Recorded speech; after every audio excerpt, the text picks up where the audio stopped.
यदि a बराबर 2 के पावर 3 गुना 3, b बराबर 2 गुना 3, c बराबर 3 के पावर n गुना 5 तथा ए बी सी का एलसीएम मतलब लघुत्तम 2 के पावर 3 गुना 3 के पावर 2 गुना 5 का पावर 1, ये तो फिर 5, तो n बराबर क्या होगा ना। देखिए जब भी यहाँ लघुत्तम तो दिया हुआ है, एलसीएम तो दिया हुआ है ना, जब भी लघुत्तम और महत्तम अगर हम मान लीजिए हमसे पूछे तो क्या होगा, एक संख्या a है जिसका गुणनखंड दिया हुआ है, फिर एक संख्या b है जिसका गुणनखंड दिया हुआ है, और एक संख्या c है जिसका गुणनखंड अभाज्य गुणनखंड दिया हुआ है ना, और फिर ए बी सी का लॉस भी दिया हुआ, मतलब लघुत्तम भी एलसीएम भी दिया हुआ है। तो देखिए मतलब कि हम क्या लिख देंगे, a का मान लिख देंगे इतना दिया हुआ है, b बराबर इतना दिया हुआ है और c बराबर इतना दिया हुआ है। यहाँ पे a बराबर है देखिए इतना है ना, यहाँ पे 5 जो है a बराबर इतना दिया हुआ है, b में c में जो है ना c बराबर क्या था कि 2 के पावर c बराबर था 3 के पावर n और 5 के पावर 1 है, यहाँ 5 के पावर कितना है 1 है ना। देखिए a का मान हम उतार दिए, ठीक है, b का मान हम उतार दिए, पावर अगर कुछ नहीं है तो 1 है, और c का मान जो इतना दिया हुआ था ये हम उतार दिए, ठीक। अब करना क्या है कि जहाँ पे नहीं है वहाँ पे क्या करना है, वो जैसे कि 5 इसमें नहीं है तो 5 के पावर 0, 5 इसमें नहीं तो 5 के पावर 0, और 2 इसमें नहीं है तो 2 के पावर यहाँ बिल्कुल सेंटर में लिख के 0 कर देंगे, ठीक है। अब कह रहा है कि एलसीएम, तो एलसीएम जो होता है ना, एलसीएम मतलब कि लॉसो जो होता है, लॉसो मतलब एलसीएम, एलसीएम जब कहेगा तो होगा क्या, एलसीएम कहेगा बड़ा घात है ना, बड़ा घात लेना, सभी का बड़ा घात। बड़ा घात कौन कौन, देखिए 2 का बड़ा घात कौन है, 2 का बड़ा घात कौन है, 2 के पावर 1 गुना 3 के और कह रहा है कि एलसीएम, कह रहा है कि एलसीएम दिया हुआ है, ये दिया हुआ है ना एलसीएम, तो एलसीएम दिया हुआ है कितना, 2 के पावर दिया हुआ है बड़ा घात 2 के पावर 3 और 3 के पावर 2 और 5 के पावर 1, ये दिया हुआ है ना, एलसीएम दिया हुआ है। और हम निकालते कैसे हैं, बड़ा घात निकालते हैं। अब यहाँ से हम लोग को देखिए कि n बराबर क्या हो जाएगा, 2 के पावर सबसे बड़ा घात अगर हम चुनेंगे तो क्या चुनेंगे, 2 के पावर चुनेंगे 3 गुना 3 के अगर पावर चुनेंगे तो हमको पता नहीं है, 3 के पावर तो हमको पता नहीं है ना क्या होगा सो, तो और उसके बाद 5 के पावर कितना 1, तो यहाँ पे देखिए 3 के पावर कितना दे रहा है, 2 दे रहा है, 3 के पावर कितना दे रहा है जो कि 1 से बड़ा है, मतलब कि n बराबर कितना, n बराबर 2 हो जाएगा। फिर से एक बार समझ लीजिए, सबसे पहले क्या करेंगे, इसमें a का मान जो दिया हुआ है वो लिख दिए, b का मान जो दिया हुआ वो लिख दिया, c का मान जो दिया हुआ वो लिख दिए, ठीक है। और जहाँ पे नहीं है उसको क्या करेंगे, उसके बराबर में क्या करेंगे, पावर 0 दे देंगे, ठीक है। और उसके बाद लॉस जो है वो क्या होता है, हम निकालते हैं क्या होता है, सबसे बड़ा प्रत्येक का बड़ा घात चुनते हैं, ठीक है, शॉर्ट में यहाँ लिख दिए, प्रत्येक का बड़ा घात का गुणनफल लेते हैं। तो यहाँ पे दिया हुआ क्या है, दिया हुआ है लॉस तो दिया हुआ कितना, 2 के पावर 3 दिया हुआ है, फिर 3 के पावर 2 दिया हुआ है, और फिर 5 के पावर 1 दिया हुआ, देखिए लॉस दिया हुआ ना। और उसके बाद कह रहा है कि n का मान क्या होगा, n मतलब कि हम लेते हैं क्या, बड़ा घात लेते हैं, और यहाँ पे n का मान निकालना है, यहाँ पे n दिया हुआ है और यहाँ लघुत्तम जो दिया हुआ है उसमें 2 दिया हुआ है, n का मान सीधा सीधी कितना हो जाएगा, यहाँ पे कितना होगा, यहाँ पे कितना होगा 2 होगा, n का मान यहाँ कितना होगा 2 होगा, क्योंकि बड़ा घात अगर छोटा घात लेते तो ये लेते, लेकिन बड़ा घात लेना तो कितना हो जाएगा, यहाँ पे 2 हो जाएगा ना। देखिए अगला सवाल क्या होगा, अगला सवाल है 2 परिमेय संख्याओं इतना तथा इतना का गुणनफल। तो गुणनफल हम लोग कैसे निकालेंगे, गुणनफल हो जाएगा 3 + √5 × 3 - √5 a + b × a - b, a² - b², क्या हो जाएगा, 3 का स्क्वायर 9 - 5 बराबर कितना, बराबर हो जाएगा 4। ये हमको निकालना नहीं था, सिर्फ देखना था कि परिमेय संख्या होगा, परिमेय, ये क्या है परिमेय संख्या, ये हो जाएगा हमारा परिमेय संख्या है ना। अब ये हो जाएगा p/2 के पावर m गुना 5 के पावर n के रूप में इतना को लिखा जा सकता है। कैसे लिखेंगे, देखिए सबसे पहले क्या करेंगे, हल निकालेंगे इसका, तो हो जाएगा 0.67, दशमलव उड़ाएंगे कितना आएगा 100 आएगा है ना, 100 आएगा। तो इसको आप गुणनखंड करेंगे, तो गुणनखंड करेंगे तो 67 का गुणनखंड तो नहीं होगा, लेकिन 100 का गुणनखंड क्या हो जाएगा, 100 का हो जाएगा 2, तो हो जाएगा कितना 50, फिर आ जाएगा 2 कितना हो जाएगा 25, फिर आ जाएगा 5 कितना हो जाएगा 5, मतलब 2 के पावर 2 और 5 के पावर 2, तो 67 बराबर में लिखेंगे 67 2 के पावर 2 गुना 5 के पावर 2, ऑप्शन क्या मिल रहा है, ये वाला मिल रहा है ना। फिर है 234 के अभाज्य गुणनखंड में 3 का घात क्या है। 234 में के अभाज्य गुणनखंड पहले सबसे पहले कर दिए 234 का, 2 से कितना हो जाएगा 1 1 14 7, फिर हो जाएगा 3 का गुणनखंड 3 कह रहे हैं ना, 3 से लगाएंगे 3 तिहाई 9, 3 तिहाई 9 बचा 2, 3 9 27, फिर 3 से लगाएंगे 1, 3 तिहाई 9, तो 3 का घात कितना हो जाएगा 2 हो जाएगा। कितना आ रहा है मतलब कि 3 क्यों आ रहा है 2, तो ये हो जाएगा हमारा आंसर है ना। उसके बाद महत्तम समापवर्तक शॉर्ट में क्या कहेंगे मौसो किसका पी और क्यू का, और फिर गुना लस पी और क्यू का बराबर क्या होता है। देखिए एक सूत्र होता है, एक सूत्र हम आप लोग को बता चुके हैं क्या कि मौस ए बी गुना लस ए बी बराबर होता है ए गुना बी। तो इसमें क्या हो जाएगा, इसमें कह रहा है लॉस की जगह पर पी क्यू दे दिया, पी क्यू, तो क्या हो जाएगा आंसर में पी गुना क्यू हो जाएगा। यहाँ पे ए गुना बी आता है ना, यहाँ पी गुना क्यू आ जाएगा। फिर है निम्नलिखित में कौन सी सबसे छोटी प्राकृत संख्या, सबसे छोटी गिनती की संख्या को क्या कहते हैं प्राकृत संख्या कहते हैं। प्राकृत संख्या बराबर होता है 1 2 3 4 ... सबसे छोटी क्या है 1 है, आंसर क्या हो जाएगा सी है ना। निम्नलिखित में कौन सी परिमेय संख्या कौन सी परिमेय संख्या, तो 25 का वर्गमूल कितना होता है 5, ये हो जाएगा हमारा परिमेय संख्या, बाकी कोई परिमेय संख्या नहीं है ना। यदि P और Q दो अभाज्य संख्या है, P और Q दो अभाज्य संख्या है तो उनका मौसो 1 होगा। दो अभाज्य संख्या का मौसो कितना होता है 1 होता है, दो अभाज्य संख्या का मौसो कितना होता है 1 होता है ना। फिर 18 और 72 का मौसो, 18 और 72 का मौसो महत्तम निकालना है ना, 18 और 72 का। तो महत्तम समापवर्तक जो होता है ना, एक ऐसी संख्या लेते हैं जो कि दोनों बड़ी से बड़ी संख्या जो कि दोनों को विभाजित कर दे।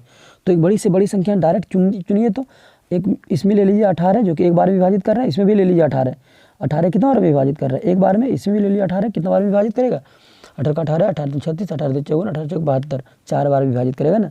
तो एक बड़ी से बड़ी संख्या छांटना है तो हम निकाले क्या 18, 18 इसको विभाजित कर रहा है और 18 इसको विभाजित कर रहा है, मतलब कि HCF कितना हो जाएगा HCF। देखिए होता क्या है हाईएस्ट कॉमन फैक्टर, मतलब कि सबसे बड़ी से बड़ी संख्या जो कि दोनों को क्या करे विभाजित करे, दोनों से भाग लगे, बड़ी से बड़ी संख्या क्या है 18, HCF कितना हो जाएगा 18 जो आप भाग विधि से भी आप निकाल सकते हैं, जैसे ऐसे भी निकाल सकते हैं 72, तो कितना हो जाएगा 18 का 18, 18 36, 18 54, 18 चौक 72 कट गया, HCF कितना आया 18 आया ना।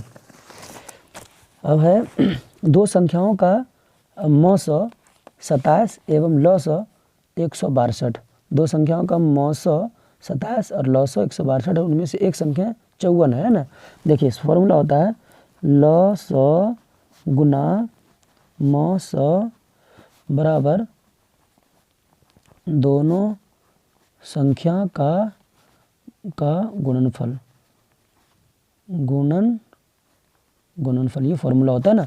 तो लौसो कितना दिया हुआ है मौसो कह रहा है 27, लौसो कह रहा है कितना लौसो 162, और दोनों संख्या का गुणनफल, एक संख्या मान लीजिए कि दिया हुआ एक संख्या 54 गुना दूसरी संख्या हमको पता नहीं है ना, दूसरी संख्या पता नहीं, निकल जाएगा अपने आप है ना 162 गुना 27 बट्टे गुना में है, इधर ले आइए क्या हो जाएगा 54 बराबर क्या बराबर दूसरी संख्या है ना।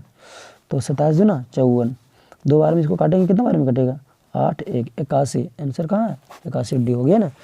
उसके बाद संख्याएं 12 इतना का मौसो, हम क्या बोले अभी एक सवाल आया था ना कि मौसो निकालना है, तो मौसो मतलब होता है महत्तम समापवर्तक, मतलब कि होता है HCF हाईएस्ट मतलब बड़ा, सबसे बड़ा कॉमन फैक्टर, मतलब कि जो कि कॉमन मतलब सभी में लग जाए, जो कि सभी को मतलब कि विभाजित कर दे ना, सबसे बड़ा संख्या जो सभी को विभाजित करे, 12 को भी 15 को भी और 21 को भी। तो यहाँ पे देखिए एक विभाजित कर रहा है, दो विभाजित कर रहा है, नहीं कर रहा है, दो इसको नहीं करेगा और फिर इसको भी नहीं करेगा, 3 देखिए तो 3 चौके 12, 3 पचे 15, 3 सत्ती 21 है ना। उसके बाद कोई भी संख्या लीजिए, 4 इसको नहीं करेगा, 5 इसको करेगा तो ये दोनों नहीं करेगा, 6, इस तरह से हम लोग आगे बढ़ते जाएंगे तो पता चल जाएगा कि इसमें से क्या होगा 3 एक ऐसी संख्या जो कि सभी को विभाजित कर रहा है, तो आंसर क्या हो जाएगा 3। फिर से एक बार समझ लीजिए, एक ऐसी संख्या चुनना है जो कि सभी को, उस संख्या से सभी कट जाए ना, सभी वो संख्या से सभी कटे, और सबसे बड़ी संख्या भी होना चाहिए। वो तो क्या है, वैसी संख्या 3 है। आप लोग ये आप यूक्लिडियन के विधि से भी इसको निकाल सकते हैं ना। प्रत्येक परिमेय संख्या होती है, प्रत्येक परिमेय संख्या जो होती है ना, प्रत्येक परिमेय संख्या एक प्राकृत संख्या या एक पूर्ण संख्या, एक पूर्णांक संख्या, एक वास्तविक संख्या। वास्तविक संख्या हम मार देंगे ना, वास्तविक क्यों, क्योंकि प्रत्येक परिमेय संख्या जो होती है वास्तविक संख्या भी होती है। परिमेय संख्या देखिए, मान लीजिए कि एक बैग ले लीजिए, ठीक, एक बैग ले लीजिए आप, और इसमें परिमेय संख्या भी रखिए और अपरिमेय संख्या भी रखिए। तो मान लीजिए कि 5 भी है और √5 भी है, तो ये दोनों मिल के क्या कहलाता है, दोनों इस बैग में कैसी संख्या है, वास्तविक संख्या है। तो मतलब कि प्रत्येक परिमेय संख्या भी वास्तविक संख्या होगा, प्रत्येक अपरिमेय संख्या भी वास्तविक संख्या होगा ना, इसलिए आंसर क्या हो जाएगा, वास्तविक संख्या। हम परिमेय संख्या, अगर इसमें मान लीजिए कि इसमें परिमेय संख्या भी है और अपरिमेय संख्या भी है, तो ये अब इस बैग में किस तरह की संख्या है, वास्तविक संख्या। क्यों, क्योंकि वास्तविक संख्या मतलब क्या होता है, परिमेय संख्या और अपरिमेय संख्या के सम्मिलित रूप को क्या कहते हैं, वास्तविक संख्या कहते हैं ना। तो परिमेय संख्या को भी वास्तविक संख्या कहेंगे और अपरिमेय संख्या को भी वास्तविक संख्या कहेंगे, ठीक है। किसी धनात्मक पूर्णांक q के लिए प्रत्येक धनात्मक विषम, किसी धनात्मक पूर्णांक q के लिए प्रत्येक धनात्मक विषम पूर्णांक का रूप होता है। क्या कह रहा है, प्रत्येक धनात्मक पूर्णांक के लिए प्रत्येक धनात्मक विषम पूर्णांक है ना, विषम पूर्णांक हमको छांटना है ना, विषम छांटना है। सबसे पहली बात तो ये कि धनात्मक कोई भी पूर्णांक है, q एक धनात्मक पूर्णांक है और 6 एक सम संख्या है ना, 6 क्या एक सम संख्या है। तो सम संख्या में कोई भी चीज़ गुना कर दीजिए, चाहे तो धनात्मक पूर्णांक होगा तो क्या होगा, चाहे तो सम होगा चाहे विषम होगा, है ना। अब मान लीजिए कि 6 है, तो 6 में आप 1 गुना कीजिए तो 6 होगा, 6 में 2 गुना कीजिए तो 12 होगा, 6 में 3 गुना कीजिए तो 6 × 18 होगा, 6 में 4 गुना कीजिए तो 6 × 4 = 24 होगा, और 6 में 5 गुना कीजिए तो 5 गुना कीजिए तो कितना होगा, 6 × 5 = 30 होगा। सम मतलब विषम सम विषम सम फिर विषम, इस तरह से देखते हैं, लेकिन गुणनफल में क्या आ रहा है, सभी का सम ही आ रहा है ना। तो ये तो गुणन 6q हो गया सम, 6q हो गया सम संख्या, सम संख्या सम संख्या। अब सम संख्या हमको क्या करना है, विषम पूर्णांक छांटना है। तो सम संख्या में विषम संख्या जोड़ेंगे, सम संख्या में विषम संख्या, जैसे कि 6 में 1 जोड़ेंगे तो कितना हो जाएगा 7, 12 में अगर 1 जोड़ेंगे तो कितना हो जाएगा, या तो 3 जोड़ेंगे तो कितना हो जाएगा 15। अगर सम संख्या में विषम संख्या जोड़ेंगे तभी विषम होगा, तो आंसर क्या हो जाएगा, सी हो जाएगा ना।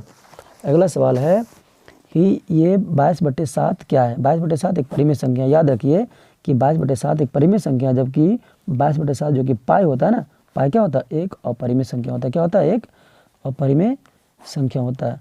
अब 22/7 तो पाई बराबर 22/7 क्यों लिखते हैं, पाई बराबर 22/7 क्यों लिखते हैं, इसका एक्यूरेट वैल्यू नहीं है, ये बिल्कुल उसके नज़दीक है ना, लेकिन एक्यूरेट वैल्यू इसका नहीं है। तो ये जो है ना, ये एक लगभग मान होता है।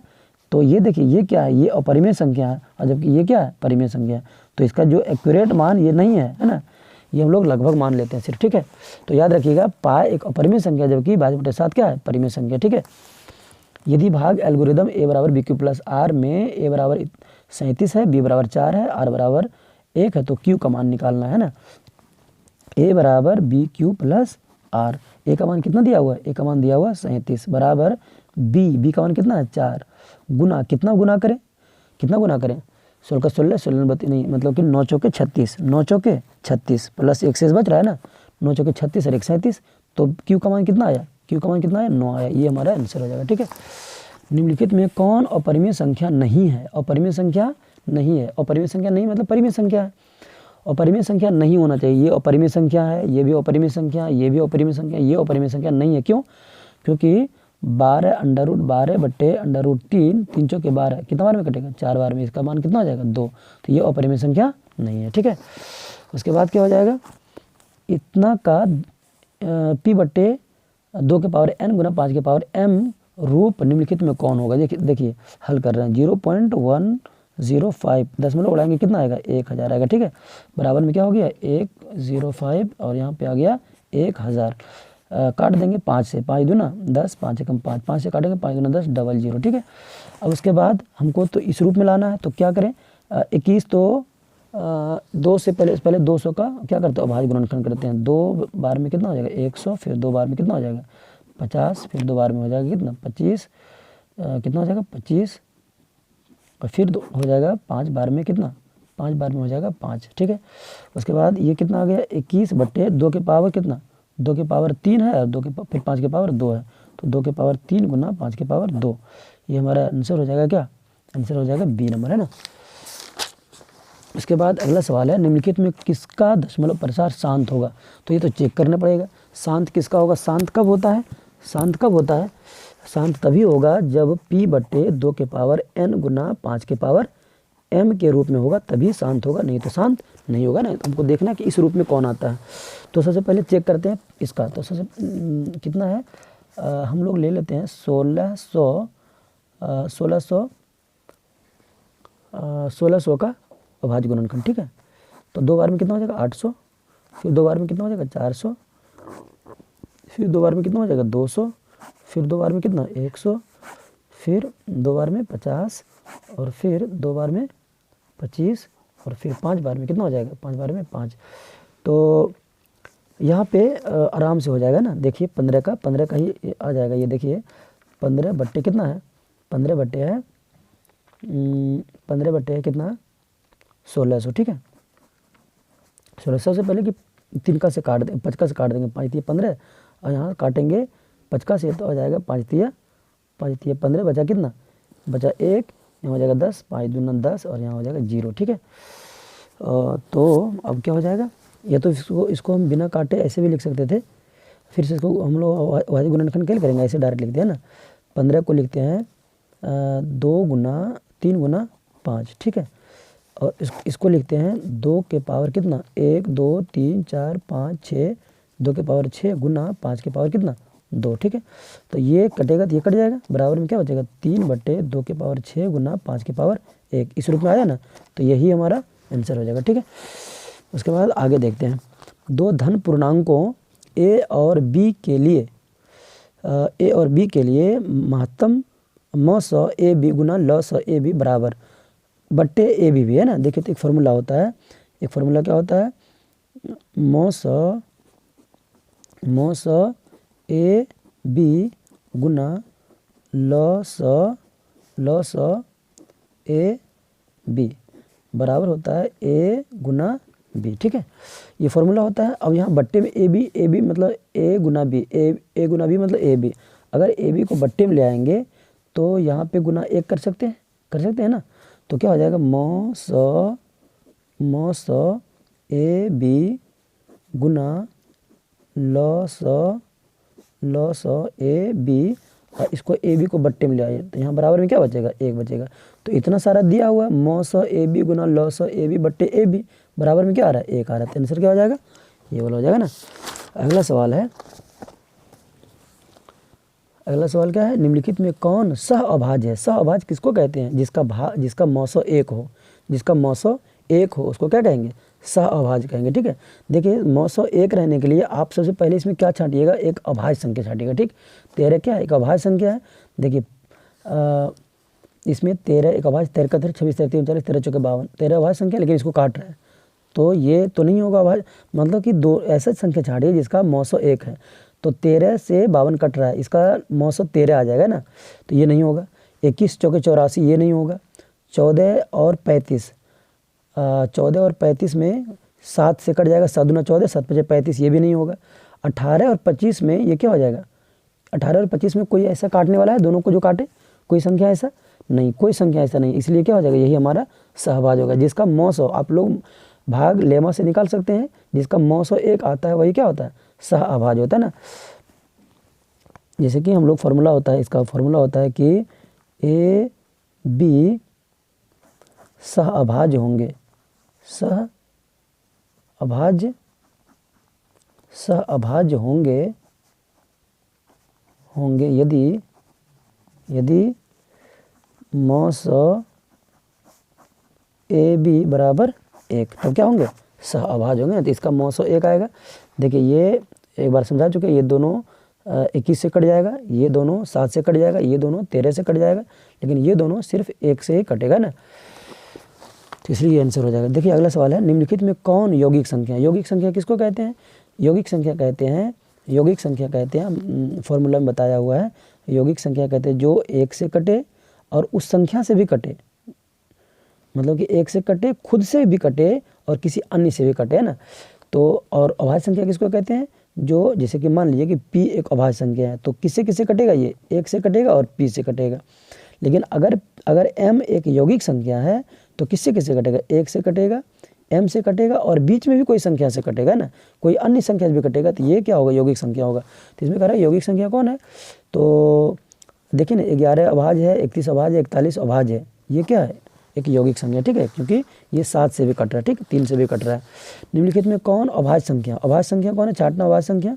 देखिए 33 11 से कट जाएगा, 39 13 से कटेगा, 38 19 से भी कटेगा, 31 क्या है, अभाज्य संख्या, ठीक है। ठीक है, इतना तक है, ठीक।